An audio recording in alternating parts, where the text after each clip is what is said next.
고린도전서 14장 21절부터 26절까지 함께 읽습니다.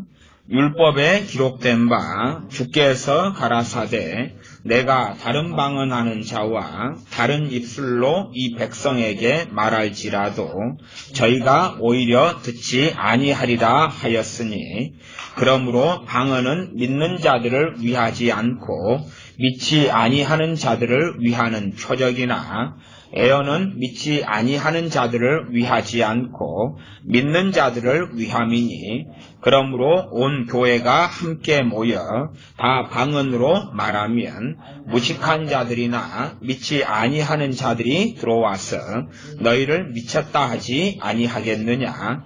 그러나 다 애언을 하면 믿지 아니하는 자들이나 무식한 자들이 들어와서 모든 사람에게 책망을 들으며 모든 사람에게 판단을 받고 그 마음에 숨은 일이 드러나게 되므로 엎드려 하나님께 경배하며 하나님이 참으로 너희 가운데 계시다 전파하리라. 그런즉 형제들아 어찌할꼬 너희가 모일 때에 각각 찬송시도 있으며 가르치는 말씀도 있으며 계시도 있으며 방언도 있으며 통역함도 있나니 모든 것을 덕을 세우기 위하여 하라. 아멘.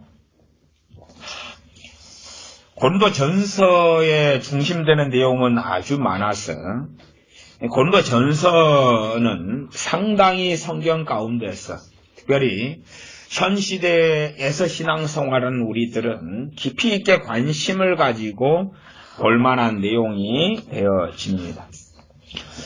제가 오전에도 15장의 내용을 가지고 말씀을 드린 적이 있는데 15장 4절부터 물론 고린도전서 15장은 우리가 익히 알듯이 부활장이라고 알려진 장입니다. 15장 4절부터의 내용인데 제가 읽어보겠습니다.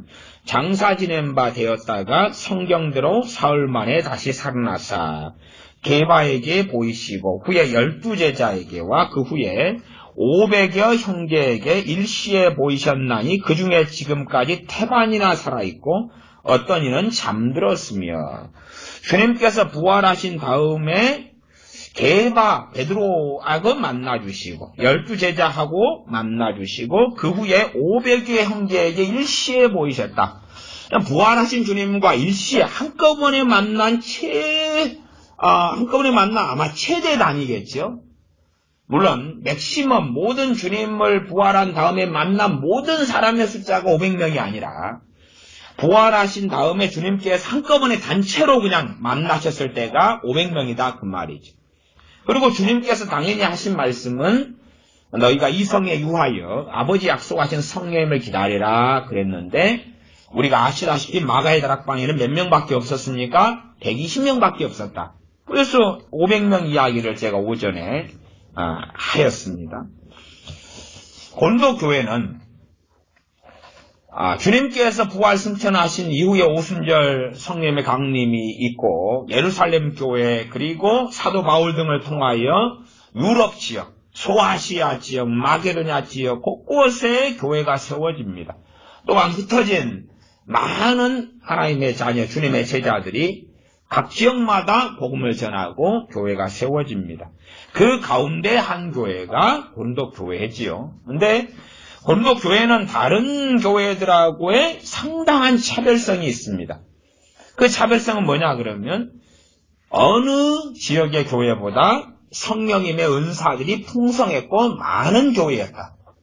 성령님의 은사들이 풍성했고 많은 교회여서 방언을 어떻게 해야 됩니까? 애언을 어떻게 해야 합니까? 그런 것이 또한 성령님의 은사들은 뭐가 있습니까? 그런 질문에 대한 답을 고린도전서에서 얼마간 찾을 수가 있습니다. 그러나 특이하게 고린도 교회는 성령의 은사들이 풍부했고 많은 교회였으나 문제가 너무나 많은 교회였다는 사실입니다.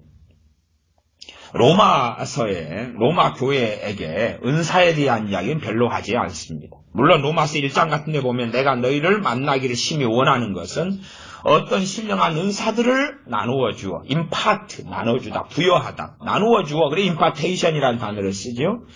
너희를 경고케 하려 함이니, 뭐 이런 말씀도 있습니다만은, 그리고 제가 로마서 12장을 가지고 뭐 섬기는 은사, 또 다스리는 은사, 다스리는 자, 애언, 긍휼을 베푸는 자, 긍휼, 이런 구제의 은사, 구제하는 자, 이런 은사들을 이야기했습니다만은 그런데 점서상에 이야기하는 은사들하고는 상당한 부분이 다르죠. 뭐 애언 같으면 중복성이 있습니다만은 다른 부분에는 로마서에서 이야기하는 은사들은 섬기는 것, 긍휼을 베푸는 것, 구제하는 것, 다스리는 것, 이런 등등이니까 치유하고 능력을 행하고 막 귀신을 쫓아내고 병을 고치고 이런 좀 쇼킹한 것하고는 다른 입장이고, 그리고 로마 교회는 상당히 건강한 교회였습니다.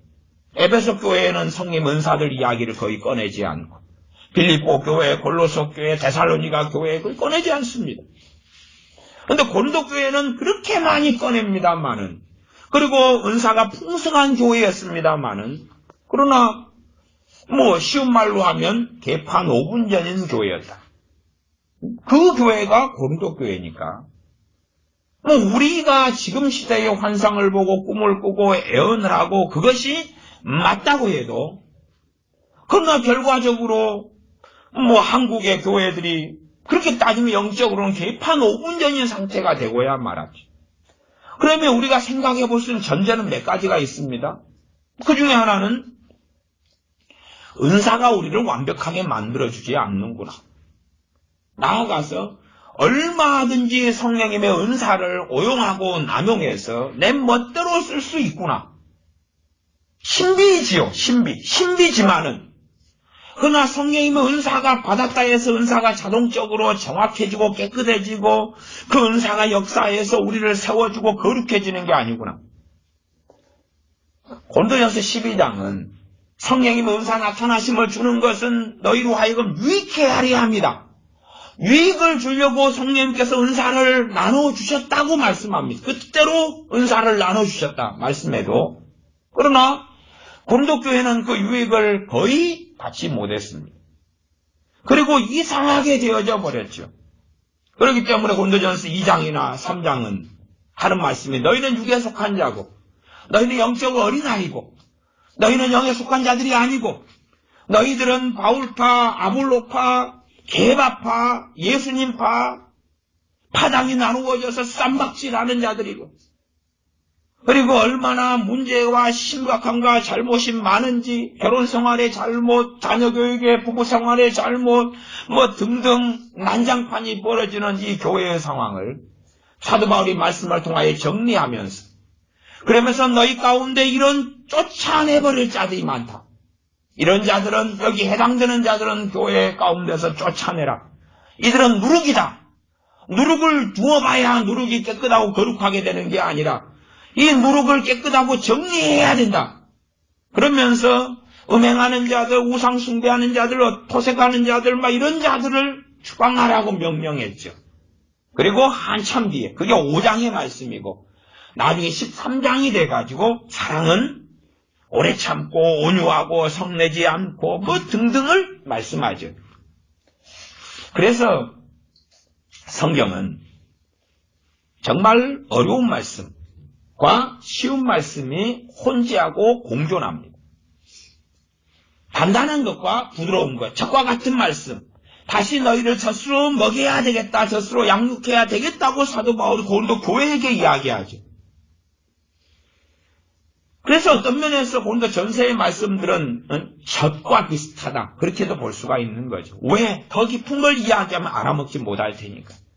갓난 아이들에게 그 수준에 맞는 이야기밖에 못하는데 그 정도가 고린도 전서다, 그런 이야기죠. 그렇기 때문에 우리같이 영적으로 문제가 있고 뭐 이상하고 어리다 그러면 고린도 전서가 중요한 거지. 네? 고린도 전서 말씀이 젖을 먹인다 그러고 전 이야기한 거예요. 방언 이야기하고 애언 이야기한 것도 전 이야기한 겁니다. 그거예요. 뭐 깊은 차원의 무슨 말씀 이야기한 게 아니에요. 예. 강해 설교가 한국교회를 굉장히 무너뜨린 주범 중에 하나고, 물론 문제는 굉장히 산적이 있습니다만 큐티가 영적으로 문제를 많이 일으킨 주범 중에 하나고, 저는 큐티하는 걸 권장합니다만은 큐티하는 걸 또한 위험스럽다고 이야기하는 거예요. 왜 그렇습니까? 기본 전제가 그런 거 아닙니까? 말씀에는 뭐가 있어요? 단단한 게 있고 젖이 있고. 뭐 단단한 것은 장성한 자의 것이다 그랬어요. 그게 히브리서 5장의 말씀입니다. 그러면 강해 설교라면 그런 거지. 목회자들이, 목사님들이, 한국교회의 목회자들이 한 30만 명 잡습니다. 그러면 목회를 실제로 하고 있는 분들은 한 10만 단위가 좀 넘겠죠. 이런 분들이 영적으로 장성하고 아주 성장했고, 그러면 성경을 강해 설교 절마다 장마다 잘 설명할 수 있겠죠. 어느 성까지는 문제가 없을 거 아니에요. 그런데 목회자들이 영적으로 장성하지 않았는데 이제 성경을 해석한다면, 강해 설교는 절마다 장마다 구절마다 설명하고 해석하는 거죠.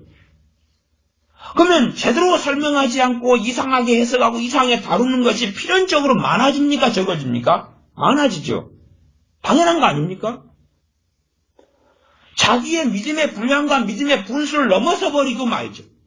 애원하는 자는 믿음의 분수를 따라 애원해야 된다. 또한 하나님께서 나누신 믿음의 분량에 맞추어 지혜롭게 생각하라 그랬는데 안 그렇다고 말이에요. 왜? 교인들 앞에 우리같이 설교자가 설교하면서 내가 압니다, 그러면서 모르는 이야기를 아는 것처럼 이렇게 저렇게 해야 되죠. 그렇기 때문에 선생들이 하든 더 큰 심판을 받고, 그리고 더 엄정한 심판을 받을 수밖에 없는 것이, 말씀을 강해 설교를 하면서 모르는 것을 아는 데 끼하는 거죠. 실제로 설교는 그럴 수밖에 없습니다. 아는 것 설교해야 돼요. 아는 것. 이미 알아요. 아는 말씀이에요. 경험하고 체험하고 체득하고 삶 가운데 이 말씀을 누리고 살아온 말씀을, 그 말씀을 전하기 전에 혹시 내가 잘못 알고 있나, 혹시 내가 잘못 삐딱한 게 있나는 점검 차원에서 주석도 보고 다른 주의 종들의 그 부분을 가지고 설교한 것들도 보고, 마틴 로이 존스 목사님이 있다 그러면 내가 로마서를 강의하는데 그분의 설교집을 참조해가지고 볼 수 있고, 또 에베소서를 강의한다 그러면 그분의 영적 군사 시리즈인가 에베소 강의의 그 여러 권으로 된 그 책을 참조해서 그 부분을 볼 수 있다 그 말. 그러나 그것은 체크하고 점검하는 차원이고, 평상시에 설교를 위해서가 아니라 나의 영적 성장을 위해서 말씀을 연구하고 믿음 가운데 성장해가는 그 여정은 걸어야 되지만, 내가 A라는 본문을 가지고 이번 주 주일날 설교를 하는데 그 본문을 내가 몰라서 생소해서 설교하고 준비하고 연구한다면 그것이 바르겠느냐 그 말이죠. 바를 수가 없습니다. 왜냐하면 나는 영적으로 목회자이기 때문에 장성했습니다. 그러나 나는 이 말씀을 설교하는데 모릅니다. 그래서 나는 연구했어야 했습니다. 그렇다면 그 목사님 말고 그 교인들은 그 말씀이 없어도, 이 목사님도 그 말씀이 없어도 잘 먹고 잘 살았다는 이야기니까, 극단적으로 이야기하면 교인들도 그 말씀이 없고 그런 성경 해석이나 설교가 없어 잘 먹고 잘 산다는 이야기 아니냐 그 말이. 이미 아는 말씀을 전해야 되지 모르는 걸 전하는 게 아니에요. 그러나 유감스럽게 한국의 많은 목사님들은 모르는 말씀을 전해요. 모르는 말씀을 그때 주석 찾고 뭐 찾아서 이리 짜집게 하고 저리 짜집게 하고 전해요. 그러면 억지 해석이 왜 안 되겠느냐 그 말이에요. 교리적으로는 이단이 아니라 교리적으로는 정상적으로 잘 전하시겠죠. 일반적인 목사님들이. 그러나 교리적으로 틀리지 않다, 이단 전설이 안 나왔다 그래서 오는 건 아니라 그 말이에요. 자기의 영적인 수준에 맞게 그 믿음의 분량 안에서 말씀들만 전하고 가르치고 해석하고 설명하고 설교하고 그래도 얼마든지 틀릴 수 있고 오류가 있을 수 있다 그 말이. 그러니까 강의 설교가 우리나라에 이동호 목사님이나 등등을 통해서 광범위하게 퍼졌다. 그러면 강의 설교를 할 만한 역량을 가진 분은 한국교회 안에 얼마나 있겠죠. 그러나 우리가 다 어느 정도까지 인정하는 것처럼 목회자들 가운데 반절은 안 넘을 거라고 말. 반은 넘지 않아요. 목회자들 가운데 반 이상의 성경 충만하는 건 턱도 없는 이야기고, 반 이상의 영적으로 성장해서 턱도 없는 이야기고, 왜 턱도 없습니까? 교회를 내가 이러저런 사정 때문에 옮기려 그러면 둘 중에 한 교회는 그래도 성령 충만하고 괜찮은 교회가 돼야 될 텐데, 안 그렇잖아요. 10교회 중에 한 교회를 찾기도 어렵다 그 말, 다닐 만한 교회를. 그러면 반절 정도가 말씀을 성격으로 성장해서 바르게 풀 수 있다 그러면 반은 아니다 그 말, 최소한은. 반은 이상하게 설명하고 해석하죠. 그러나 방해 설교해야지만이 목회를 잘하고 설교를 잘하고 유행한다 이런 일이 돼버리면 강의 설교를 다 해야 될 거 아니에요. 그런데 자기가 알지 못하는 걸 풀어요. 응? 2차 방정식이 있다. 2차 방정식을 내가 풀 줄 몰라요. 근데 어차피 교인들 다 모르니까 내가 이건 이렇다고 이상하게 써가지고 그래 정답은 이겁니다. 이렇게 푸는 거예요. 하는 것하고 같은 이야기가 되어야 말죠. 제가 전에 총신대 출판부에서 나온 책 가운데 안토니 시실튼 독일 사람인데 신학자인데 두지평이라는 두꺼운 책이 있어요. 이 책을 읽는데 이게 6개월이 걸렸어요. 6개월이. 이 두지평이라는 책을 읽는데. 근데 그 책의 내용 가운데 10분의 9가지가 못 알아먹는 이야기. 뭔 말인지 몰라요. 모르는데 그래도 읽을 맛이 있더라고요. 왠지 6개월을 읽죠. 6개월 읽어서 이게 뭔 말인지 몰라요. 나중에 제가 책 빌려드릴까요? 뭔 말인지 몰라요. 그리고 이제 저가 나름대로 와 재밌게 읽었어. 뭔 말인지 모르는데 갖고 동기들한테나 이 책을 읽어봐라. 그 책 추천도 또 박사님한테 제가 교수 박사님한테 받은 책이에요. 그래서 우리나라의 성경 해석학교 지금은 은퇴하셨나? 근데 권성수 그 교수님이 그 다음에 일반 교회 목회하셨다가 그 다음에는 그분이 이제 번역한 책이에요. 총신대 출판부에서. 그래서 부지평을 읽었는데 뭔 말인지 몰라요. 모르는데 상당히 재밌더라 그 말이에요. 밑줄을 많이 그어놓고 모르는데 그런 일들이 있는 것처럼 성경을 모르는데 설명을 하는 거예요. 설명을 해요. 무슨 일이 벌어지겠냐 그 말이에요. 성경에는 자기 믿음의 분량과 믿음의 분수가 있는데 초월한 이야기가 너무 많을 거 아닙니까? 근데 모르는 것을 아는 것처럼 설교하고 가르칠 수밖에 없는 상황, 처지, 그런 방식, 그런 스타일, 그런 유행. 두 번째는 큐티이지요, 큐티. 큐티는 우리가 정해진 본문을 날마다 쭉쭉쭉 이어가지 않습니까? 정해진 본문을 이어가요.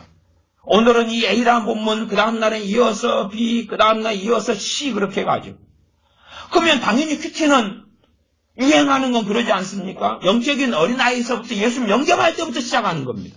영접할 때부터 시작해요. FM적으로 간다면. 예수님 영접할 때부터 시작하는데 자기 본문을 가지고 묵상해라. 남 넣고 기억자도 모른다 그런 말처럼 내가 젖을 먹는데 단단한 게 대부분일 건데 어떻게 알겠냐 그 말. 근데 묵상을 해요. 모르는 것을 묵상을 해요. 모르는 걸 묵상을 해요. 꼭 갓난아이한테 동전을 줘요. 갓난아이가 동전 가지고 뭐 하죠? 삼키지요.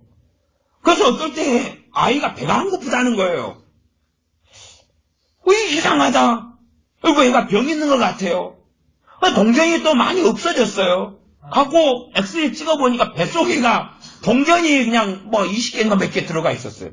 하고 수술해가지고 빼냈어요. 동전을 그때 놔두니까 애가 자꾸 먹는 건지 알고 다 집어넣는 거예요. 우리 교회 아이들도 옛날 간증을 들어보면은 먹거리가 많아서 적어서 그러겠죠. 근데 기본적으로 코딱지 파가지고 먹는 거, 코딱지 파서 먹는 거, 그 다음에 손톱 뜯어 먹는 거, 손톱 뜯어. 우리 교회 애들도 손톱 뜯어 먹는 애들이 많아요. 손톱을 막 계속 뜯어 먹어요. 배가 고프니까 그러겠죠. 그 다음에 입술 뜯어 먹어요. 입술 뜯어 먹어. 피가 막 나고 뜯기고 여기서 뜯어지면 뜯어가지고 먹고 그런 것처럼 아무거나 막 주먹는 거죠.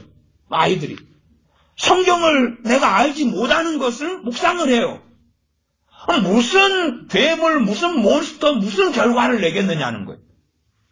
갓난아이한테 엔진을 줘요. 자동차 엔진을 줘요. 그럼 갓난아이가 이 엔진을 가지고 뭐 하죠? 할 게 없겠죠. 일단은 엔진 오일이 있고 엔진에가 기름기가 막 묻어있고 그러면 할겠지요. 기름을 핥겠죠. 엔진을 핥겠죠. 엔진 밖에 기름. 아니면은 막 문대고 해가지고 막 옷이나 뭐나 범벅이 되고 이것을 또 장판에다가 문대고 얼굴에 문대고 기름 범벅이 되고 엄마 아빠가 돌아오니까 네 기름일 했냐?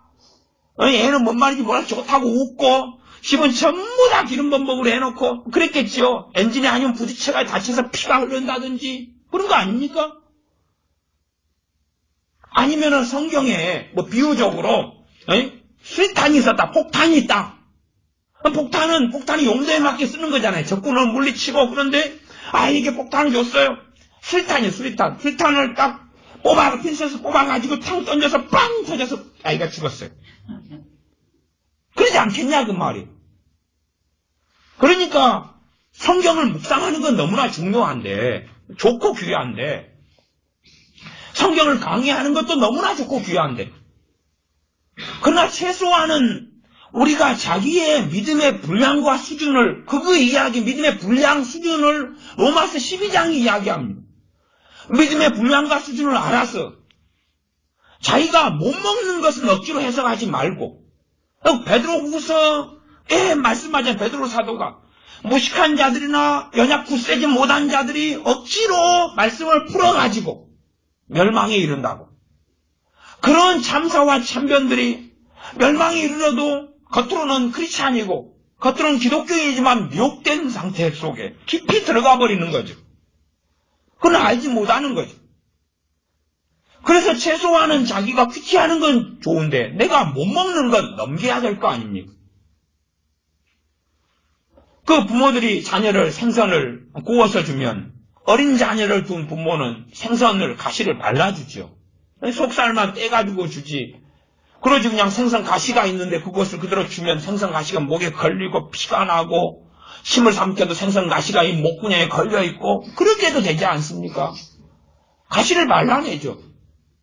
똑같이 멸치를 먹여도 충분히 씹어 먹을 아이에게는 멸치를 그대로 다 씹게 하지만은 못 씹는 아이는 멸치로 가지고 이 이유식을 만들든지 죽을 만들든지 아니면 부수든지 갈든지 아니면 멸치에도 그 쬐깐한 그 멸치 뼈를 골라내든지 그래서 뼈에 있는 가문이 멸치라는 이야기도 있지 않습니까? 그렇게 해가지고 어린아이를 먹이는 거예요. 그러니까 성경도 마찬가지인 것이 뻔하게 성경이 하나님 말씀이 증명하고 있잖아요. 이 역사적으로 성경을 제대로 강의할 수 있는 역량을 가진 주의종들은 드물었습니다.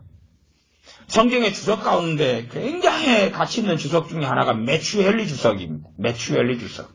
근데 매튜헬리 주석은 참 은혜되고 말씀을 잘 설명해 놨어요. 이게 목회자들이 또 과거에 스퍼전 목사님 같은 경우도 매튜헬리 주석을 무릎을 꿇고 이 말씀 매튜헬리 주석을 상고했다고 그렇게 기록되어 있기도 합니다. 매튜헬리 주석 같은 경우도 모든 절들을 다 설명해 놓지 않아요. 이게 잘하신 거죠. 잘해요.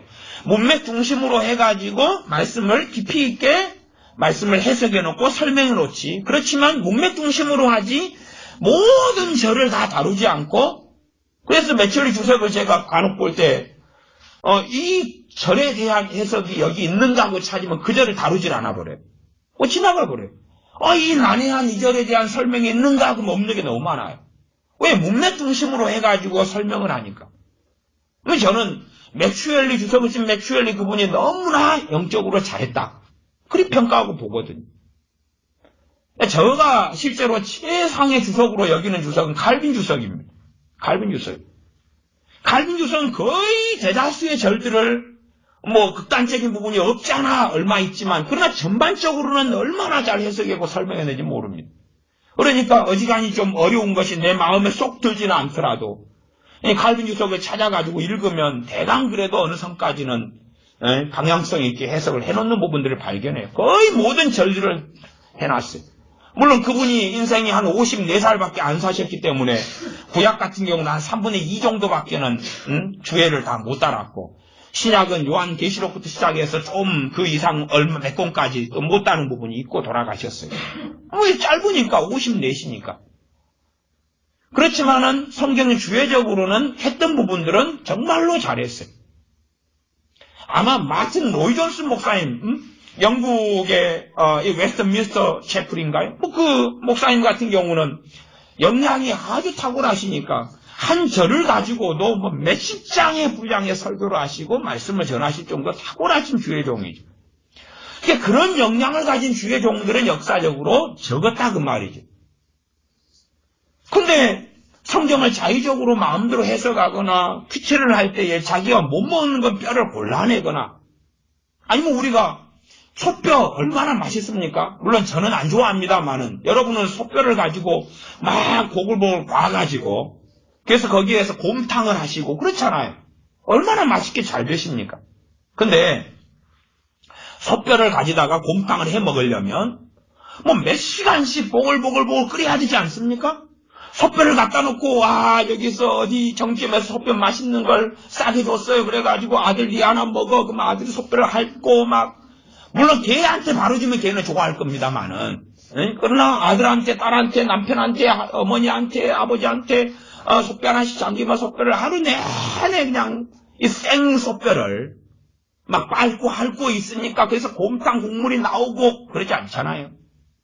그러니까 소뼈로 비유한다면 그걸 가져오면은 솥단지에 넣어가지고 막 불을 피워가지고 하루 종일이든지 몇 시간이든지 보글보글 해가지고 하니까 그 안에 곰탕 국물이 우러나와가지고 맛있게 돼서 거기에 양념을 좀 하고 뭘 해가지고 먹는 것 아니냐 그 말이에요.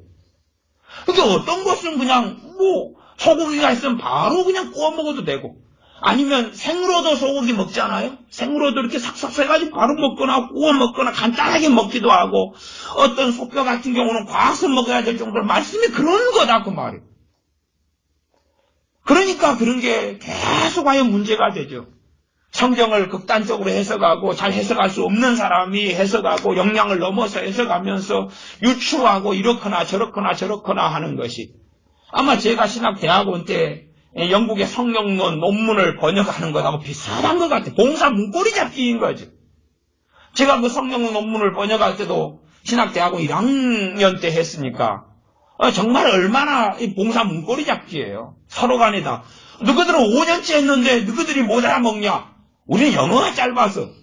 너희는 일반 대학 나와서 영어가 좀 더 길지 않느냐? 나는 신학을 잘 몰라서. 다 봉사 문고리 잡기인 거예요. 그런데 또 특이한 건 모르는 말을 행서술에서 번역을 해놨는데 교수 박사님이 잘했다는 거예요. 그래서 교수 박사님도 의심이 되는 거예요. 모르는 말을 행서술을 번역해놨는데 저 양반이 잘했다고 A를 주니까 당신도 수상해. 나도 수상하고 동기들도 수상하지만 당신도 수상해. 사실은 그런 결론이 나오는 것 같아요. 성령 은사에 대해서도 은사가 우리를 완벽하게 만들어주는 게 아니라 은사가 이 풍성했던 고린도 교회가 잘못됐어요. 고린도 교회가 잘못됐어요. 그렇지만 어쨌든 결론은 똑같습니다. 무슨 결론이냐 그러면 고린도전서 14장 39절 40절은 그런 결론이 있습니다. 그런즉 내 형제들아 애언하기를 사모하며 방언 말하기를 금하지 말라. 모든 것을 적당하게 하고 질서대로 하라. 고린도 교회의 가장 풍성했던 은사가 방언 은사예요. 근데 고린도 교회는 방언 은사의 열매를 제대로 맺었어요? 못 맺었어요? 못 맺었어요. 못 맺었어요.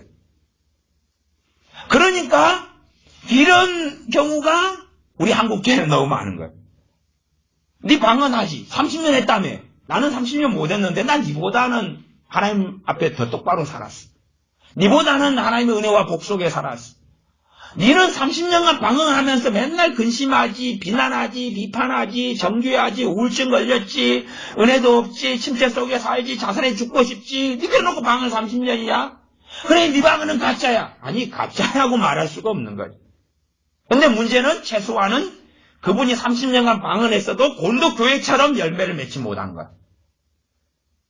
그러면은 이 방언의 기도를 통해서 하나님께서 영광을 받으셨느냐? 그럼 받지 않으셨겠다라는 결론을 내릴 수밖에 없게 되죠. 고린도 교회가 그 지경이었던 거예요. 그럼에도 사도 바울을 통해서 하나님 하시는 말씀은 내 형제들아 애언하기를 사모하며 방언 말하기를 금하지 말라 그러고. 그래도 방언 말하기를 금하지는 말아라. 방언은 성령으로부터는 은사하기 때문에 그래도 방언해야 돼. 그러나 이렇게 해가지고 이 정도에서 방언을 제대로 하고 조정을 해야 돼. 너희들이 방언 기도를 했으면서도 변화되지 않았으니까 너희 방언은 가짜다라고 이야기한 게 아니죠. 요즘에는 얼마나 마귀방언 이런 이야기도 유행처럼 많이 나오기도 했어요. 성령님의 은사를 통하여 기본적으로 가장 빈번했고 풍성했던 은사가 방언과 애언입니다. 두 가지. 그래서 고린도전서는 방언과 애언을 핵심적으로 제일 많이 다루어요. 방언, 애언. 또 고린도교회 교인들이 가장 많이 치중했고 집중했던 은사가 방언, 애언. 그럼에도 불구하고 개판 5분 전. 그래서 40절로 가면 모든 것을 적당하게 하고 질서 들어와라. 가정주부가 밥할 시간에 방언하고 있으면 어찌 되겠어? 남편한테 여보 와이셔츠 내가 다려놨어. 와이셔츠 다려줄게 해야 되는데 애원하고 있으면 남편이여 들으라 주께서 네가 다림질 하라고 말씀하시느니라. 아니 남편 와이셔츠 다림질 하는 건 아내들이 해야 되죠. 아내들이. 물론 뭐 절대적인 분야가 있는 건 아닙니다만은 그러나 여자들은 남자들을 돕는 배필이에요. 남자들은 정말로 기본적으로 돈 버는 거 말고는 잘 못해요. 밖에서 돈 버는 거 말고는 밥도 못하지, 관심도 없지, 빨래도 못하지, 다림질도 못하지. 그러니까 어떤 남편은 돈을 잘 벌어오는데 벽에 망치질하라고 망치질도 못해요. 그리고 어떤 남편은 잠자고 있는 아내를 깨워요. 왜 깨우냐? 새벽 2시 아내가 일어나요. 왜 여보? 저기 내가 화장실 가려는데 앞에 바퀴벌레. 여보 저거 잡아줘. 하고 마누라가 일어나서 그리고 손바닥으로 탁 때려가지고 화장실 감싸서 넣고 사람만 닦고 자려니까 여보 손 더러워 씻고 와. 어느 날 또 아내를 깨워요.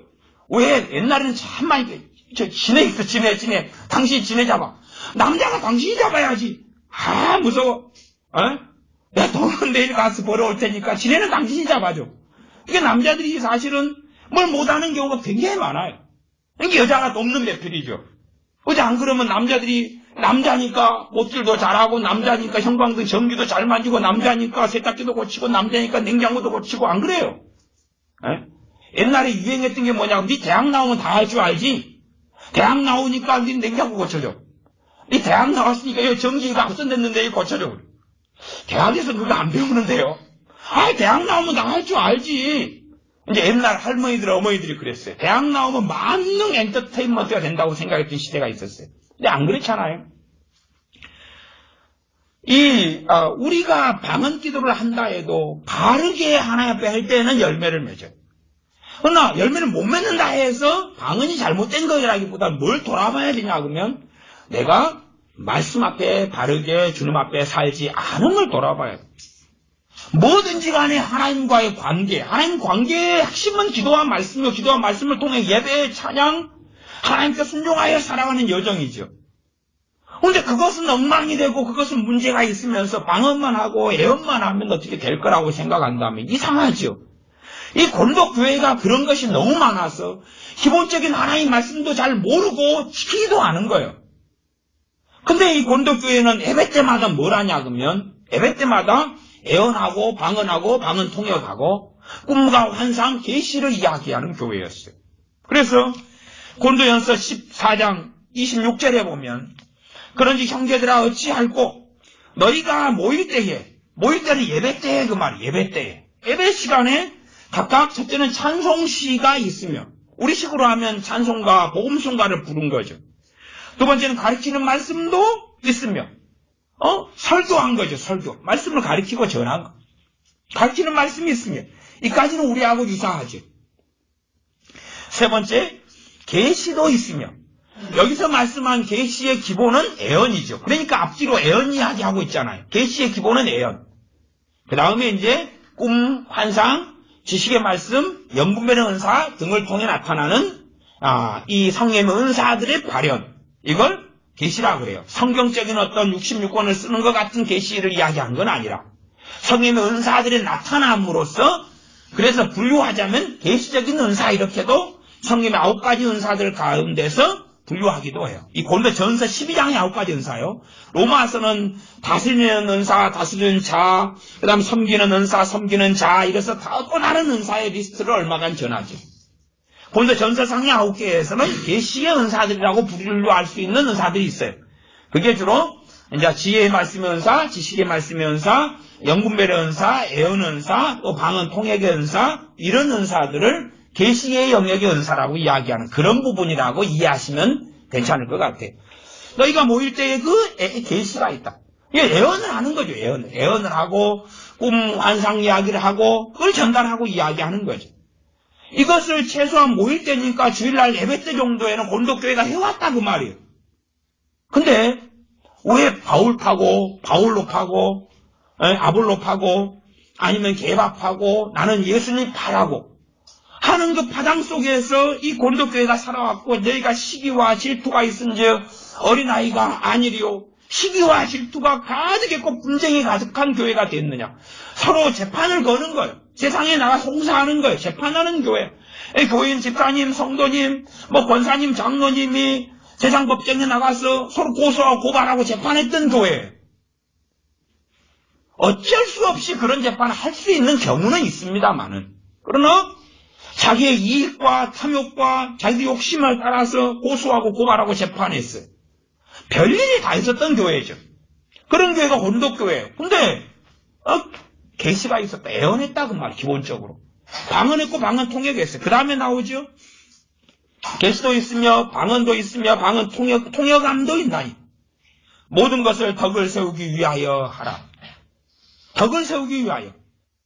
덕을 세우는 게 뭡니까? 하나님 말씀에 따라 하나님의 집으로 세우는 걸 덕을 세운다 그 말이에요. 하나님의 집, 하나님의 사람, 그리스도의 참된 몸으로 세우는 걸 덕을 세우는 거예요. 사람들이 기분 좋게 하고 즐겁게 하고 받아들이기 좋을 만하게 칭찬할 만하고.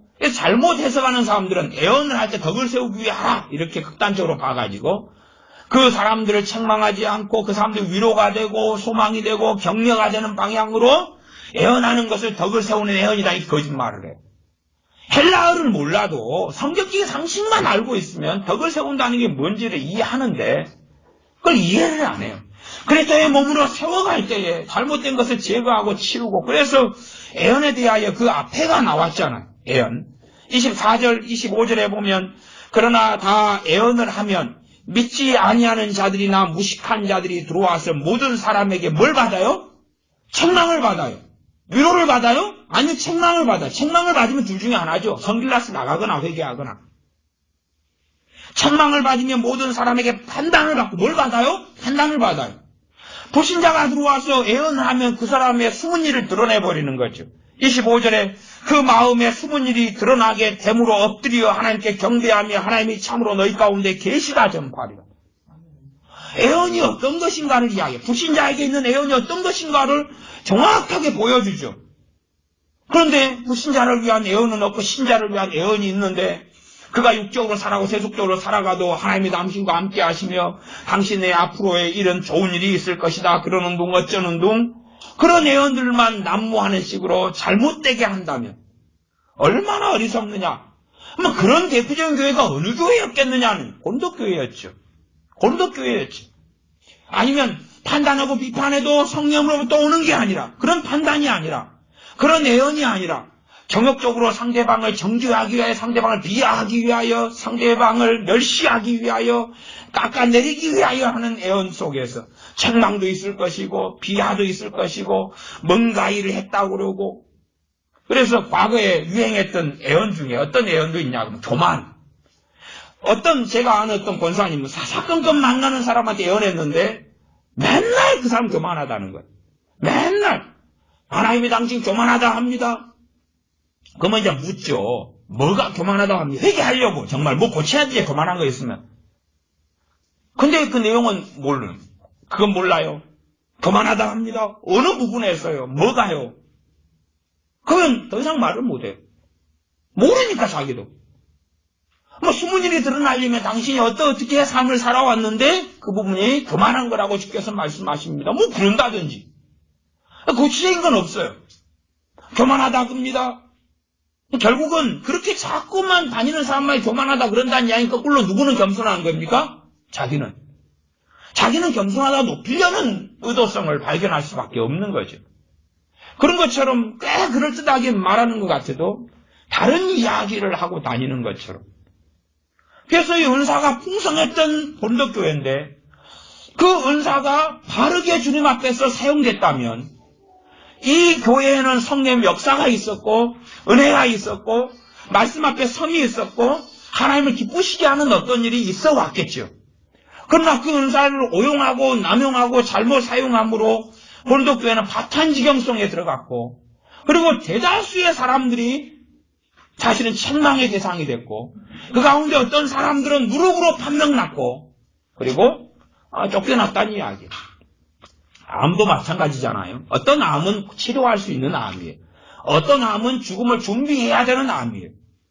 그런 것처럼 초기에 어떤 걸 잘 치료하고 고치면 상관없는데 늦어버리면 더 이상 늦은 경우도 많잖아. 특별한 하나님의 은사나 은혜가 아니면 내 손이 썩어져 가는데 이거 적절하게 처음에 치료했으면 손 안 잘라내고 절단하지 않아도 됐을 텐데 한참 늦게 썩어간 다음에 했으면 내가 생명을 살기 위하여 팔을 잘라내는 일을 할 수밖에 없는 것처럼 고린도교회가 그런 상황 속에 들게 되었다 그 말이에요.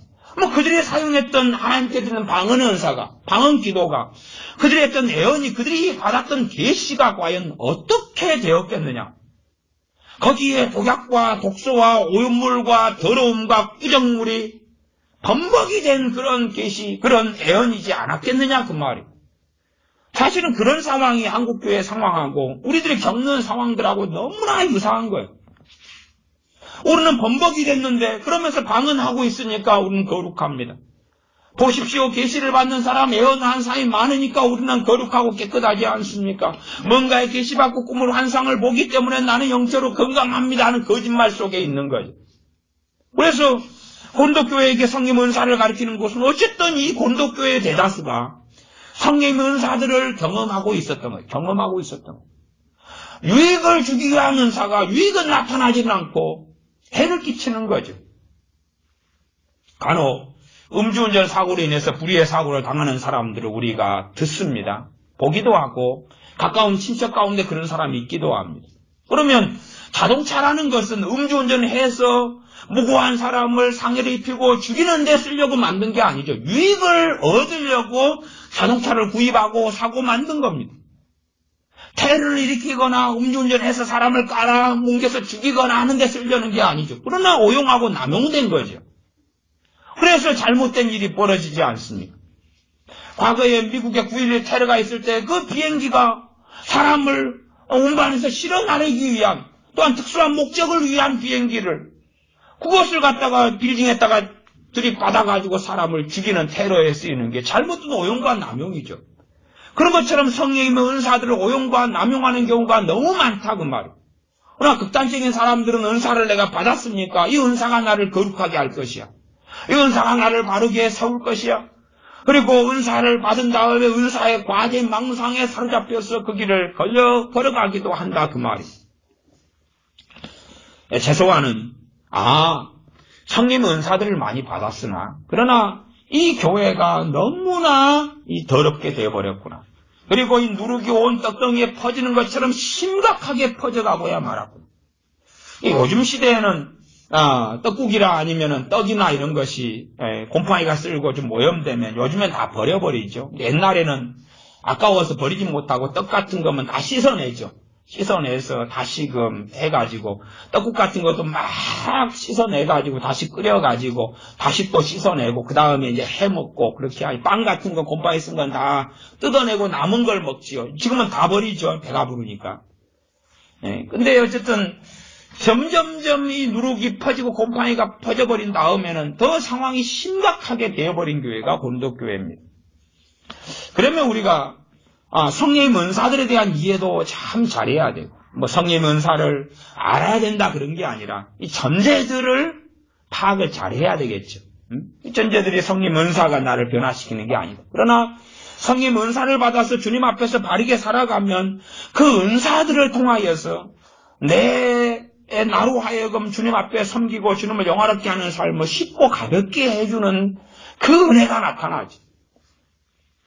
우리 목회자들 같은 경우는 설교에 부르심을 받았기 때문에 은사가 있다 그러면 설교의 은사가 주된 은사가 되어져야 되겠지만은 그러나 설교 은사에 있어서 우리가 하나님 나는 설교할 수 없어요. 많은 목사님들의 설교 세미나를 하면 많이 모입니다. 어떤 설교 세미나는 한 1,500명씩, 3,000명씩 모이고 그럽니다. 목사님들이 왜요? 설교에 대한 고통과 괴로움을 느끼기 때문에 설교 세미나에 와서 설교 세미나, 설교 컨퍼런스. 제가 한 10년 전인가는 서울의 제자들 교회, 정삼진 목사님 교회인가요? 거기에 설교, 컨퍼런스에 참여했는데, 그때 유명한 목사님들이 와서 주강사가 돼가지고 쭉 했고, 그러면서, 머물러 있었고, 그런 적이 있습니다만은, 굉장히 많은 사람들이 와요. 몇 천 명이 와서 듣습니다. 저야 이제 설교학 자체를 좋아하기 때문에, 설교를 연구하는 입장에서 세미나를 많이 다니는 입장이고, 그러나 이제 대다수의 목사님들은 설교에 대한 갈급함과 답답함과 고생과 어려움 때문에 그러시는 거예요. 그러면은, 대다수의 목사님들이 설교 은사를 받지를 못하더라고, 막. 대다수의 주의종들 설교 은사를 받지 못해. 저는 이제 설교 은사를 받은 사람이니까, 설교하신 목사님의 설교를 대강 들어보면 저분이 은사를 받았다, 안 받았다. 연세중학교 윤석경 목사님이 설교하는 거 들어보면, 설교 은사를 받으셨구나. 또, 치유사에 가는 그 송지수 장로님 같은 분이 예전에 제가 선한목자교회 월요 치유 집회에 2007, 8년인가 갔을 때는 설교 은사를 안 받으셨더라고요. 그래가 2011년, 12년 되니까 설교 은사를 받아가지고 설교하는 걸 제가 봤습니다. 그러니까 그런 것처럼 어떤 분은 안 받았다가 받고, 어떤 분들은 언제인지는 몰라도 받아가지고 하고 계시고, 조영기 목사님 같은 경우도 설교 은사를 일찍 받으시가 설교 은사를 가지고 말씀을 전하시고, 또 그쪽에 기름 부음을 사람들이 받는 분들도 많고, 어쨌든 그러나 대다수의 목사님들은 설교 은사를 안 봐주고 하시고, 옛날 80년대 최고의 강해 설교자 중에 한 명을 꽂히던 우리나라 목사님이 남포교회 박영성 목사님인데, 그분도 설교 은사가 굉장히 강하시. 그래서 저분 설교 은사가 참 탐난다. 근데 그분 같은 경우는 숨을 안 쉬는 설교 은사를 받아가지고 있습니다. 숨을 안 쉰다는 이야기는 우리나라 개혁성경처럼 쉼표가 없어요. 계속 이어져가요. 말이 잘 안 끝나고. 그래서 전체로 이야기하면 저게 몇 문장 7문장, 10문장을 막 같이 이어가지고 연결놨으니까 굉장히 은혜가 되는데, 근데 저게 언제 말이 그렇습니다 끝나고 새로운 문장으로 넘어가나 기다릴 정도로. 근데 사실은 그 설교 은사, 그리고 그 박영선 목사님의 설교를 제가 추종하는 그런 동기 목사님들이나 이렇게 아는 사람들을 만나면 굉장히 박영선 목사님 따라다니고 추종하고 그런데 어느 때 딱 보면 똑같은 말을 하고 있어요. 이게 말하자면 똑같은 제스처, 똑같은 목소리 나오고 똑같은 발성을 해요. 그래서 초기에는 저 사람들이 너무 박영선 목사님을 존경하다 보니까 똑같이 흉내를 내게 된다. 시간이 흘러가니까 박영선 목사님 계열의 설교 은사를 받았구나. 그건 이제 알게 되어져요. 은사의 그 특이한 영역들이 있습니다. 그렇지만은 설교 은사를 받은 주의종들은 소수가 되어집니다. 소수가 되어져요. 그럼 왜 소수인가 그거죠. 하나님이 기본적으로 주의종으로 불렀다는 과정 속에서 하나님이 불러서 써야 되는데, 안 불러서 됐다 그래도 이제 설교하고 있으니까 성령 역사가 설교 중 나타나가지고 말씀을 통해 은혜 받고 회개가 일어나고 깨닫게 되고 그렇게 하나님을 쓰셔야 될 거 아니에요. 근데 왜 성령님께 주시는 설교 은사를 못 받느냐? 설교 은사도 기본적으로 이 설교 은사, 이제 찬양 은사도 있고 설교 은사도 있고 여러 은사가 있잖아요. 상담 은사, 권유하는 은사도 있고 로마서 12장. 그러면은 여기에 여러분이 은사를 좀 이해하기 쉽게 이야기한다면 고린도전서 12장의 9가지 은사들이 상당히 서포트가 돼요. 이렇게 소위 찬양 은사를 부른다 그러면은 찬양 은사 안에는 상당한 애언 은사가 그 안에 서포트돼서 나타나요. 혹은 지혜의 말씀 은사가 서포트될 수도 있어요. 찬양 은사에 어떤 은사 서포트가 되고 주가 돼가지고 은사가 나타날 것이냐. 그러니까 설교 은사에도 주가 되는 은사가, 밑에 베이스가 되는 은사가 주로 지혜의 말씀 은사에서 설교 은사로 이렇게 흘러가는, 또 애언 은사에서 설교 은사로 흘러가는 분도 있어요. 저 같은 경우는 이제 지혜의 말씀 은사에 설교 은사로 흘러가고, 그리고 제가 설교를 하면서 본문을 정해서 어떨 때는 설교를 하면서 본문을 바로 제가 설명에 들어가요. 그럴 경우는 가르치는 은사를 주로 가지고 설교를 하는 입장인데, 그러나 이제 본문을 안 들어가고 생소한 이야기를 한참을 해요. 30분, 40분, 1시간 좀 본문하고 다른 것처럼 막 그런 이야기를 하면 그런 것이 다 그렇진 않지만 상당히 많이가 애언적인 영역에서 나오는 부분이에요. 애언적인 영역에서 설교 은사. 그래서 그런 부분이 될 때는 제가 본문을 다루고 들어가면 주님으로부터 오는 말씀의 어떤 메시지를 전하는데 방해가 되니까 본문을 내려놔버려요. 어떤 경우는 본문을 정해서 읽었는데 본문을 전혀 다루지 못하고 전혀 다른 본문인 것처럼 설교가 끝나버리는 경우도 있어요. 그럴 경우는 제가 말씀을 전하고 설교를 시작했는데 다른 메시지가 예언적으로 오기 때문에 그냥 본문을 내려놔버리고 그것을 전하는 경우들도 간혹 있어요. 그래서 설교할 때에 이 애언적인 설교 은사가 작용하는 경우가 그래도 한 5번에 1번 정도 뭐 이렇게 왔다 갔다는 되지 않나 싶어요. 그러니까 설교 은사도 똑같이 해도 설교 은사 성경이 없는데요. 그런 것이 다 없는 영역 같이 보이는데 그런 것이 성경에는 다 은사의 목록이 나온 건 아니에요. 찬양 은사 같은 것도 없어요. 저술의 은사 같은 것도 없어요. 악기 은사 이런 것도 없어요. 그러나 이제 아까 상담하는 은사, 권위의 은사, 다스리는 은사, 긍휼의 은사, 뭐 돕는 은사, 돕는 자, 돕는 은사 이런 등등은 성경에 나와 있어요. 은사라는 단어를 정확히 안 썼지만 문맥상으로 은사가 나와 있고 그 다음에 이제 계속 이어서 나와 있는 구절들이 있다고 제가 금요일날 로마서 12장을 설명하면서 성님 은사들 다루면서 그런 본문을 다루었죠. 그래서 왜 설교 은사를 주의 종들이 받아야 되는데 안 받느냐? 또 아니면 안 주시냐? 결국은 안 주시냐? 그걸 따지면 결국은 그런 이야기예요.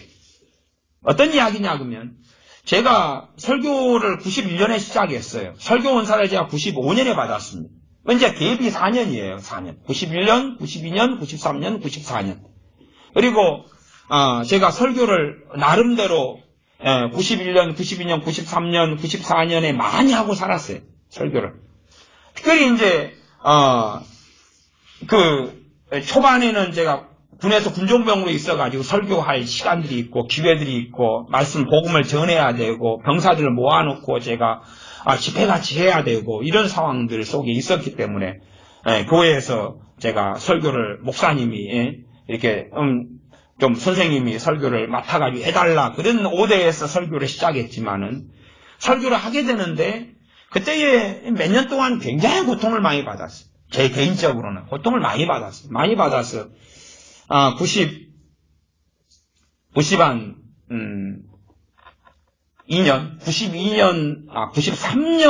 4월인가 제가 소명을 받았는데 93년 4월에 새벽기도 하고 있을 때에 하나님께서 너가 나를 위해서 평생을 보내보지 않겠느냐 말씀하셔서 그렇게 하겠습니다. 그리고 하지만은 어쨌든 설교는 계속 해오고 있는 입장에서 설교가 너무 어려운 거예요. 어려워요. 왜 설교가 어렵냐 그러면 내가 그 전에 주일학교, 중고등부, 대학생들 성경 공부를 쭉 가르쳐 왔는데 이제 대중을 모아놓고 여러분 같이 앉아가지고 제가 설교를 하는데 내 신앙의 연수가 꽤 되고 대학생들, 중고등부들 가르치는데 그전에는 대부분 그런 거지. 교재를 가지고 가르치는 거죠. 공과공부 교재나 제자훈련 교재나 이런 걸 가지고 가르치는데 어려움이 없어요. 정해진 걸 가지고 이제 풀이 과정을 같이 해나가고 경험들을 이야기하니까. 그러나 이제 설교 본문을 정해가지고 설교를 하는데 5분 이야기하면 말할 게 없어요. 5분 이야기하면 아무것도 없어요. 너무나 답답한 거. 내 신앙의 그 연수가 5분 이야기하면 5분 이야기도 진땀이 나고 할 말이 없는 그 정도밖에 안 되느냐. 설교를 2번, 3번, 4번 하면 결론이 똑같아요. 어찌 결론이 똑같지? 했던 이야기 또 하고 또 하고 또 하고. 아니 그런 이상한 일을 계속 겪으니까 하나님께 엎드릴 수밖에 없는 거예요. 도대체 하나님 성경 공부는 편합시다. 또 큐티 쉐어링을 제가 90년부터 대학생들 인도했거든요. 새벽에 큐티를 먼저 한 다음에 큐티한 사람들이 모여서 이제 쉐어링이 있어요. 쉐어링. 요즘에는 셀교회가 그걸 많이 하잖아요. 큐티 쉐어링. 큐티를 나눔. 내 이런 본문을 가지고 이 본문을 가지고 PT를 이렇게 했는데 이렇게 은혜를 줍디다. 이런 것들. 그걸 해왔으니까 뭘 나누고 리더하는 것은 좀 익숙해졌는데 강단에 서가지고 설교를 하는데 할 말이 없는 거 5분 10분 하면. 그래서 제가 거만한 사람들에게는 그런 이야기를 해요. 뭐 그 사람들은 진심으로 받아듣고 감사합니다 그러더라고요. 근데 제가 뭘 이야기하냐면 당신 설교해봐. 당신 그렇게 잘났고 당신 그렇게 주님을 알고 그러니까 설교를 해봐. 말씀을 전하고 가르쳐봐. 그리고 당신 목사가 돼봐. 옛날에 어떤 목사님이 누구를 저주하는 쉬운 방법이 네 성령님 받지 말고 목사해. 그게 저주하는 가장 좋은 방법이다 그러더라고요. 네 목사해. 성령님 받지 말고. 성령 충만 받지 말고 네 목사해. 그럼 미치고 환장한대. 그래서 목사 되게 해라고. 목사 되게. 아, 근데 미쳐봐. 응? 그 말이거든요, 저는. 네 그렇게 하나님을 잘 알고 말씀을 잘 알고 진리를 잘 하는데 뭐 미혹된 사람들한테 하는 이야기입니다. 당신 목사해봐. 목사는 안 하더라도 강단에 서서 말씀을 전해봐. 그리고 그게 뽀르기 안 나는 것 같으면 하루에 1시간씩 10일 동안 해봐. 아니면 아침, 점심, 저녁 집회를 10일 동안 인도해봐. 30번 해봐. 당신 신앙연수 20년인데 할 것이 뭐가 있는지 해봐. 저는 한 번, 두 번, 세 번 하니까 뽀르기 다 나더라고. 제 양심상. 듣는 사람들은 어떤지 몰라도. 그러니까 하나님 제 힘으로 설교할 수 없습니다. 제 힘으로 말씀을 전할 것이 없습니다. 도대체 그래서 제가 빠가사리라고 해서 빠가사리라고 아세요? 예? 이제 그거하고 틀린데 이 나사 너트나 볼트를 조이다 보면 빠가가 되는 빠가. 일본 말인가요? 곧 일본에 한번 애들 데리고 가려는데 일본 말을 제가 많이 해요. 와르바시, 뭐 벤또, 빠가, 뭐 이런 거 많이 하니까 일본에 갈 준비가 진작된 것 같더라고요. 야마가 본다. 막 그런 거. 하여튼 이제 빠가, 제가 그렇게, 하나님 제가 빠가살이 같습니다. 이 도대체가 말씀을, 이제 전하고 싶은 게 아니고, 전할 수밖에 없는 상황이 돼버리는 거예요. 그냥 자꾸만 전할 수밖에 없는 입장과 상황이 되는 거예요. 억지로 십자가를 짚고 가는 구레네 시몬처럼. 그럼 당신이 전하라 이렇게 돼버리는데, 그럼 나 하기 싫은데, 그럼 당신밖에 없어. 이런 상황이 자꾸 되는데. 하나님 제가 이런 곰탱이 같이, 멍청이 같이, 빠가사리 같이 돼가지고, 뭐 도대체가 이 상태에서 됩니까? 그리고 하나님께 탄원하고 탄식하고 몇 년을 그렇게 했어요. 몇 년을 그렇게 하니까 95년 초에 설교원사가 와서 그때부터 설교하는 게 얼마나 재밌니? 하루에도 몇 차례씩 예배를 인도하고, 근데 신나게 그냥 말씀이 끊어지지 않고 얼마나 재미나게 살아왔는지. 95년 때부터는 설교하는 것이 뭐 얼마나 편하고 쉽고 설교 가지고 뭐 고민하고 골머리를 썩이고 뭐 그런 적이 없어.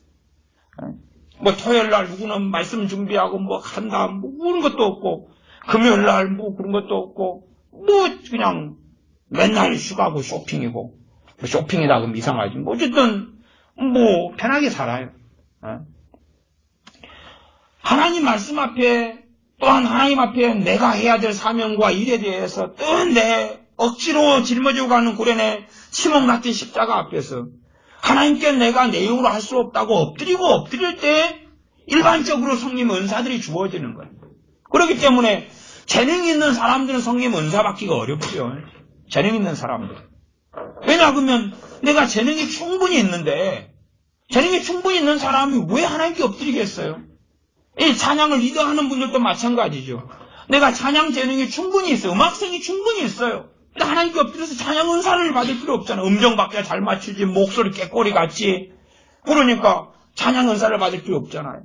그러나 이제 영성이 생겨가지고, 내 깨꼬리 같은 목소리하고 음정밖에 잘 맞추는 것으로 이 찬양의 리더 일을 정확히 감당하는 게 아니구나. 내 찬양을 통하여 성령님 역사하시고 찬양을 통해 회개가 일어나고 찬양을 통해 주님 만나고 찬양을 통하여 영적으로 회복되고 막역사가 물러가고 그것은 이 음악성 가지고 음정박자 맞추는 것 가지고 깨꼬리 같은 목소리 가지고 성악하는 목소리가 되는 게 아니구나. 하나님의 일로 찬양을 해야 되는데 그렇지 않구나라고 탄식하고 기도하고 어느 때에 찬양 은사를 주신다 그 말. 어느 때에 주시는 거예요. 그리고 찬양사 강하게 임하면 뭐 생기 같은 무디 선생님의 동역자인 생기 같은 일도 벌어지겠지만은, 뭐 일반적으로 받으면 찬양을 인도하는 게 쉬워지고 찬양을 부르면 영적으로 회복되는 것이 다소 이상하게 있고, 우리가 병원도 전문 병원이 있고 대학병원이 있고 저 밑에 의원 단계의 병원이 있죠. 그런 것처럼 그래도 의원 단계 수준이라도 감기라도 링겔이라도 주고 치료라도 좀 하고 더 중한 병이 걸렸으면 그 사람은 더 높은 직급의 병원으로 보내고 뭐 그렇게 하지만 의사 수준은 됐다 그 말. 그런 것처럼 찬양을 리더하고 인도하고 찬양을 부르는데 성령 역사가 있고 기름 부음이 있고 그러면 찬양 은사가 임한 거지. 더 강하게 받고 더 강하게 임하면 더 놀라운 뭔가가 있겠죠. 그러니까 우리가 살아가는 삶의 영역에서 첫째는 내가 하나님을 기쁘시게 하기 원하느냐는 거예요. 내가 높아지고 내가 성공하고 내가 영광스럽게 되느냐 아니면 하나님을 높여드리고 기쁘시게 하기 원하냐. 그러나 공동교회가 잘못돼 버린 것은 이들은 하나님을 기쁘시게 하기보다는 자기의 배와 자신의 영광과 자신의 정욕을 위하여 사는 교회가 되었던 거죠. 대다수가. 그렇기 때문에 성령 은사들이 그들을 세워주지 못했고 은사는 풍성하게 받았어요. 왜냐하면 최고의 목회자들, 최고의 주회종들이 고린도교에서 사역했잖아요. 사도 바울이 와서 사역했고 개바고 와서 그래도 부흥집회 사도 베드로가 와서 집회 좀 막 해줬고 성경을 그렇게 잘 가르치는 아볼로가 말씀을 가르쳤고 그런데도 불구하고 이 고린도교회는 말씀을 제대로 교육받지 못한 교회고 정말 주님을 향하여 중심이 바르게 잡히지 못한 교회처럼 더군다나 이제 점점 누룩이 번져가니까 사람들이 다 그렇게 바뀌어가는 거예요. 그런 교회가 되고야 말았지. 그럼에도 감사하게 고린도 전서는 사도 바울을 통해서 고린도 교회한테 은사 금지령을 내리지 않습니다. 너희들 성령 은사 너희들은 오용하고 남용하니까 성령 은사를 이제 너희들한테는 부정해버리겠노라. 너희들의 은사들은 마귀가 준 것이야. 아니면은 잘못됐어. 쓰지 마라. 금지하는 걸 하지 않습니다. 그래서 고린도 전서는 참 특이한 성경입니다. 특이한 성경. 차라리 칭찬 듣는 에베소 교회한테 너희들은 성령 은사가 임할지어다. 너희들은 성령 은사를 받아서 하나님 앞에 놀랍게 섬기고 사용해라. 그러면은 말씀도 산 교회니까.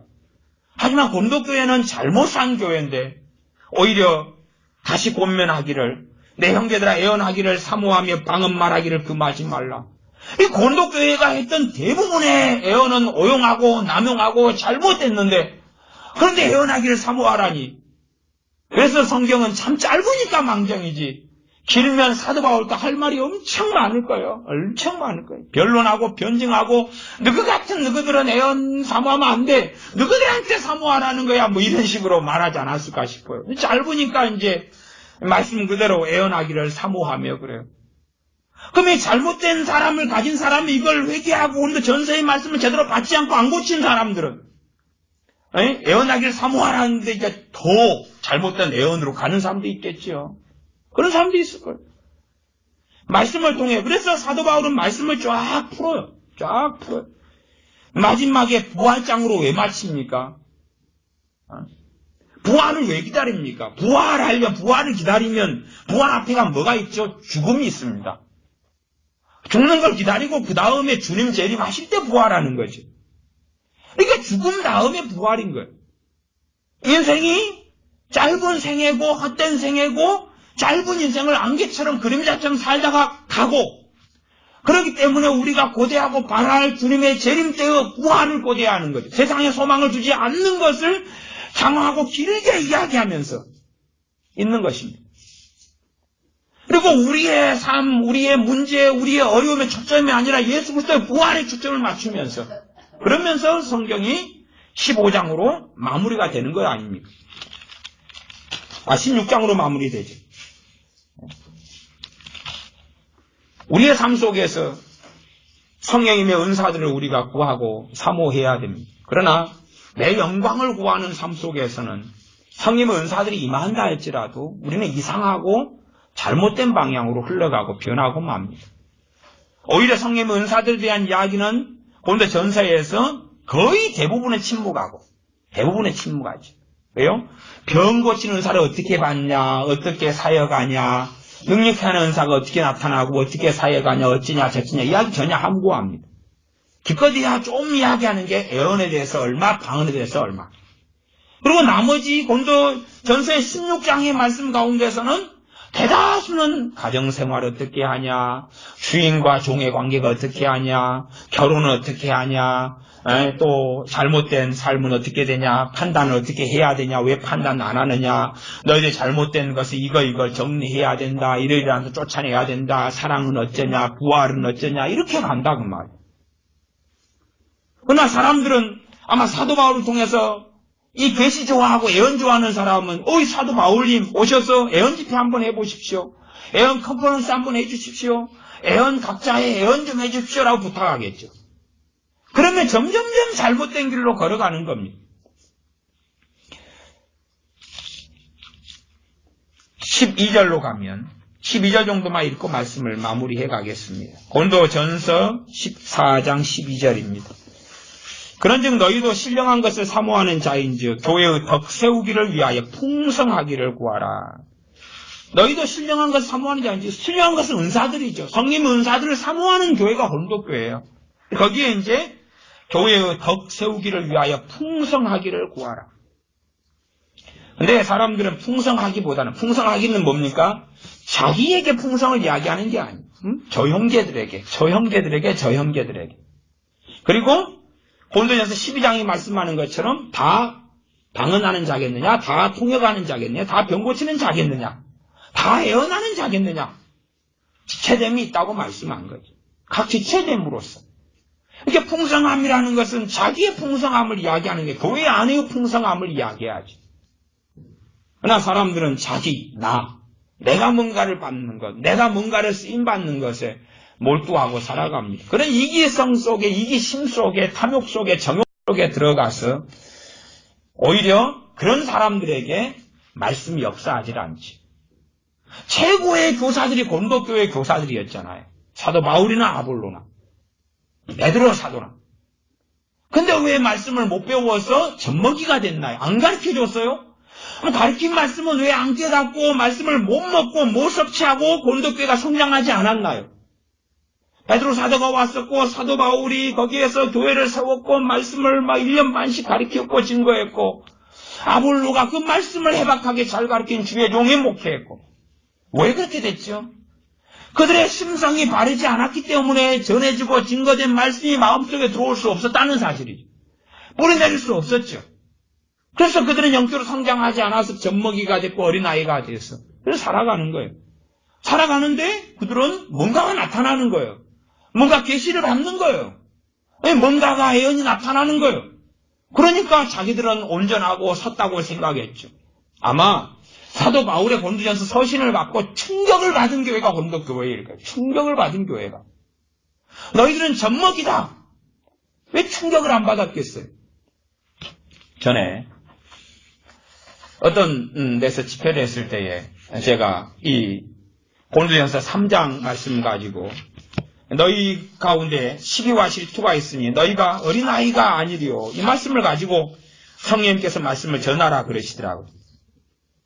그것이 고린도전서 3장 3절인데 너희가 아직도 육신에 속한 자로다. 너희 가운데 시기와 분쟁이 있으니 어찌 육신에 속하여 사람을 따라 행함이 아니리요. 그때 주의 종들이 대다수가 앉아 있었어요.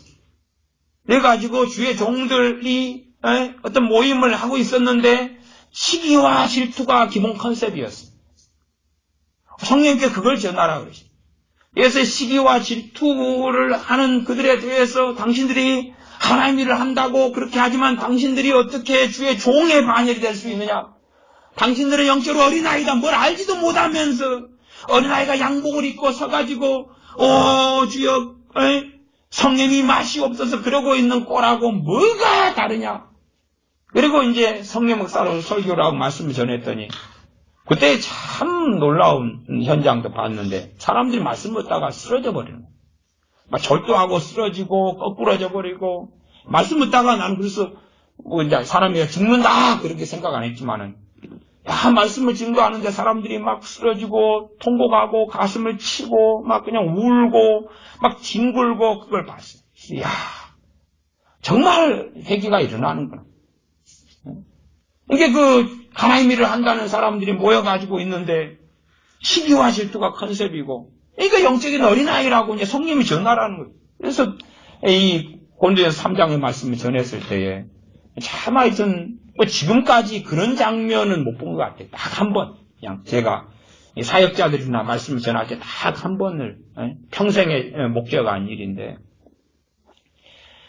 우리가 이런 시기와 질투와 내가 위대해지고 높아지고 뭐 그런, 저 사람은 무명으로 남아도 나는 유명인으로 남고 나는 우뚝 서서 하나님께 쓰임받고 지체됨이 뭔지도 모르고 교회됨이 뭔지도 모르고 하나됨이 뭔지도 모르고 나보다 남을 낮게 여기라는 게 뭔지도 모르고 그냥 자기만. 그래서 요즘에 최고 좋아하는 게 선지자 되는 거잖아요. 선지자 노릇하는 거예요. 나는 신령합니다. 내가 당신 위해 기도해 볼 테니까 뭔가가 오면 가르쳐 줄게요. 그렇게 살아가는 거예요. 고린도 교회가 그런 거예요. 그러니까 말씀이 어떻게 뿌리내리고 어떻게 말씀을 먹을 수 있냐. 말씀을 못 먹은 거예요. 못 먹어. 어린아이니까 단단한 것을 아볼로가 풀어주고 사도 바울이 말씀을 전하고 베드로 사도가 와서 부흥 집회를 해도 그 단단한 것을 못 먹는 거예요. 못 먹어. 수준이 못 먹는 거예요. 못 먹어. 그리고 자기들의 인본적이고 정욕적인 예언들을 해대는 거예요. 예배 때마다 계시를 하고 예언을 하고 방언 통역을 하는데 그렇게 해대는 거예요. 그리고 어그러진 길을 걸어가는데 담대한 거죠. 우리는 뜻대로 서 있다. 왜? 파당이 나눠져서 아볼로파가 담대했지. 아볼로파가 우리가 틀렸다 그랬겠냐 그 말이. 바울파가 우리가 틀렸다 그랬겠냐 그 말이. 우리가 옳다 그랬죠. 어느 파보다 우리가 옳다 그랬죠. 우리 게바파, 게바는 게바 베드로입니다. 게바파 우리가 옳다. 우리는 베드로 사도가 우리의 스승이며 주의 종이며 게발파다. 게바파는 이리 모여라. 바울파는 이리 모여라. 아볼로파는 이리 모여라. 아니다. 다 치워라. 우리는 예수님 파다. 그렇게 해서 자기가 다 옳다 그랬죠. 다 옳다 그랬어요. 아마 우리나라의 보수 같아. 보수. 보수같이 다 옳다. 이쪽으로 모여라. 이게 옳다. 저게 옳다. 보수는 우리나라에서 괴멸됐습니다. 이제. 공산주의를 저지하고 막을 수 있는 보수는 완전히 초전박살이 나버렸습니다. 그냥 겨우 몇 사람들만 좀 남아있어요. 겨우 몇 사람들만. 몇 사람의 정치인. 몇 사람. 그리고 대다수의 보수는 끝장나고 괴멸되어서 말하자면 자유민주주의를 지키는 사람들, 공산주의를 저지하고 공산주의와 싸우는 이 사람들은 다 괴멸되고 뿔뿔이 터져서 그럼에도 주장하죠. 내가 옳다고 주장하는 것과 똑같은 거죠. 그래서 우리가 성령의 은사를 사모하고 구하고 그럴 때에 우리가 무능함을 깨닫고 하나님께 엎드릴 때 그런 은사들을 주시지만, 그러나 반면 우리가 영적인 어린아이가 되면 성령 은사들이 임하고 온다 할지라도, 그러나 우리는 정욕적이 되어 살아가지. 우리의 어린아이들이 아무리 귀엽고 이뻐도 조금만 방치하면 똥을 주물러 대는 거예요. 똥을 주물러 대가지고 똥을 바닥에다가 떼구를 치고 막 그러지 않나요? 요즘에는 이제 이 아이들 하기스나 뭐 기저귀가 잘 나와서 그런데, 옛날에 기저귀가 없고 천이 귀했을 때 천으로 청기저귀 해가지고 쓰잖아요. 청기저귀.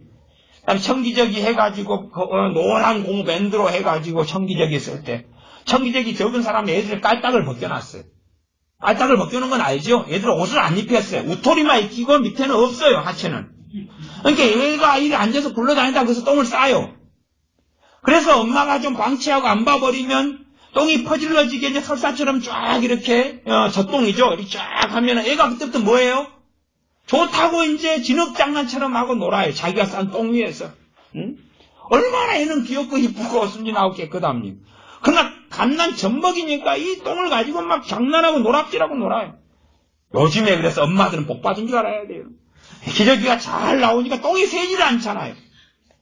옛날에 천기저귀 할 때는 애가 똥을 많이 싸면 천에가 똥이 튀어나오잖아요. 옆구리에 튀어나오기도 하고 똥이 진하게 이렇게 막 이렇게 붕 나와가지고 밑에 또 똥 진액이 또 천을 뚫고 나오기도 해요. 그러니까 천만 입히고 옷을 안 입히고, 요즘에는 하기스 기저귀 같은 거 잘 채워놓으니까 똥이 흘러나오지 않고 단단하게 막죠. 국물도 밖에 나오지 않도록 잘 막잖아요. 그러니까 아이가 아무리 이뻐도 방치해두면 아이가 칼을 잡지, 아이가 그냥 안 먹을 걸 먹지, 동전을 삼키지, 크레파스를 삼키지, 크레파스 손에 좀 낚여놓고 엄마 없으면 벽에다가 막 항칠하지, 벽지에다가 바닥에다가 장판에다가 뭐 천에다가 얼마나 많은데 볼펜 좀 지어놓으면 막 일어났다가 그러다가 어떤 아이는 볼펜 가지고 또 이 2살짜리가 볼펜 가지고 놀다가 동생 눈을 찔러버렸어요. 그 동생은 한쪽으로 실명시키고 그랬어요. 갓난아이가 누워있는데 볼펜 가지고 막 놀다가 엄마가 맡겨준 거예요, 얘한테. 볼펜 가지고 놀다가 동생을 찔러보니까 허벅지 찌니까 동생이 아야 하고 울어요. 이게 신기하죠? 하고 찔렀는데 눈을 찔러버린 거예요. 눈알을 꼽아버린 거예요. 아니, 어린아이한테 왜 볼펜을 들려주죠? 어린아이 글씨 안 쓸 줄 아나요? 2살짜리가? 아이가 볼펜 가지고 항칠하고 하는 것을 엄마 보기에 너무 좋은 거예요. 엄마 보기에. 항칠하고 노는 애들이 좋다고 웃는 거예요. 2살짜리가. 그러니까 가지고 노라고 볼펜을 준 거예요. 그 엄마가 이제 잠깐 자리를 비웠단 말이에요. 애가 항칠하고 놀다가 이제 꼬맹이 저 동생이 누워있는데 얘 몸을 좀 찔러다가 눈알 찔러버린 거죠. 그것이 참사 아닌가요? 하나님 말씀으로 인하여 벌어진 참사지. 볼펜 같으면 하나님의, 당연하게 볼펜을 쓸 수 있는 연령대가 볼펜을 사용해야 되죠. 하나님 말씀도 마찬가지. 요즘에는 이제, 하도 어디로 가는지로 알 수가 없어. 우리가 다, 우리의 믿음의 분량과 믿음의 분수에 맞게 하나님을 섬기고, 겸손케 되어져서 성령 은사를 구하고, 본도 교회가 그렇게 잘못됐어도 신뢰한 것을 사모하라고 그랬잖아. 잘못됐어도. 성령 은사가 잘못된 게 아니라, 내가 잘못돼 버린 거예요. 내 마음이 뱃속이 잘못돼 버리고 내 영성이 잘못돼 버리고 중심이 잘못돼 버린 거예요. 다시금 성령의 은사를 바르게 구하고 말씀을 구하고 말씀 앞에 거하면서 그렇게 살아갈 때에 내 힘과 능력으로 살지 못하는 삶에 하나님의 은혜가 임하고 성령의 은사들이 임하고 그래서 정말 하나님을 찬양할 수밖에 없는 내 힘으로 하나님을 영화롭게 하는 삶이 아니라 성령의 은사들을 통하여서 하나님을 영화롭게 하는 삶의 길을 걷게 하십니다. 성령 은사도 나타나면 우리가 그렇게 고백할 수밖에 없잖아요. 저나 여러분이 방언을 하면 정말 하나님의 은혜가 여기 있구나. 하나님의 긍휼이 여기심이 여기에 있구나. 누구를 통하여 병이 고치는 일이 나타나면 하나님께서 이렇게 긍휼히 여기시구나. 하나님께로부터 꿈과 환상을 받으면 내가 악하고 어리석고 죄 가운데 빠져있고 연약함에도 다시 나의 길을 인도하시기 위하여 꿈과 환상을 통하여 나를 이끄시는구나 알며 더 겸손해지고 더 찬양하고 더 기도하고 성령 은사로서 지식의 말씀을 나타나고 연구별로서 나타나고 지혜의 말씀을 나타날 때에 여기 하나님의 은혜가 긍휼히 여기심이 여기에 있구나. 그리고 내 지혜와 내 지식으로 풀어가지 못하는 것들을 풀어나가면서 하나님께 예배하고 경배하는 참된 예배의 자리에 들어가게 되죠. 어리석은 사람들은 자기 공로를 의지하면서 마치 은사를 받을 만한 자격이 있는 것처럼 아니면 자존망대에서 자기의 지혜로 하나님을 영화롭게 할 수 있는 것처럼도 생각하지. 기도하겠습니다. 아버지 하나님, 고린도 교회에 대하여 함께 살펴보았습니다. 우리가 얼마나 교만하고 아집이 많고 어리석어서 내 힘과 내 지혜와 능력으로 살려 하고 나아가서 성령의 은사를 구하는데도 내 정욕을 따라 욕심을 따라 내 시기와 질투를 따라 높아짐을 위하여 은사와 능력을 구하면서 서로 주셨다 할지라도 고린도 교회처럼 이상한 방향으로 흘러가 버리는 우리의 인생과 삶을 봅니다. 그러나 성령의 은사들이 그럼에도 필요합니다. 성령님의 나타나심이 그럼에도 우리에게 필요합니다. 성령님의 풍성한 은사들을 우리에게 부어주셔서 우리 각자의 삶 속에서 하나님께 소명을 감당하고 부르심을 감당하며 내 가정사든지 직장생활이든지 내 삶의 부르심의 영역이든지 간에 내 능력, 내 힘, 내 지혜가 아니라 성령님 주시는 은사와 은혜와 능력과 기름 부으심과 시각과 지혜를 통하여 하나님을 영화롭게 하되 하나님 말씀 66권에 견고하게 뿌리를 내려서 단단한 것을 먹을 수 있는 사람이 되어져서 점점 단단한 것을 먹고 먹을 때에 우리가 더 장성한 우리 주 예수 그리스도를 닮은 사람들이 되어져서 주님을 따라서 살다가 주님께서 재림하실 때에 주님을 배웁게 하여 주시옵소서. 기쁨으로 주님을 사모하고 기다리는 깨어있는 하나님의 자녀의 삶을 살게 하여 주시옵소서. 우리 주 예수님의 이름으로 기도하옵나이다. 아멘. 함께 기도하겠습니다.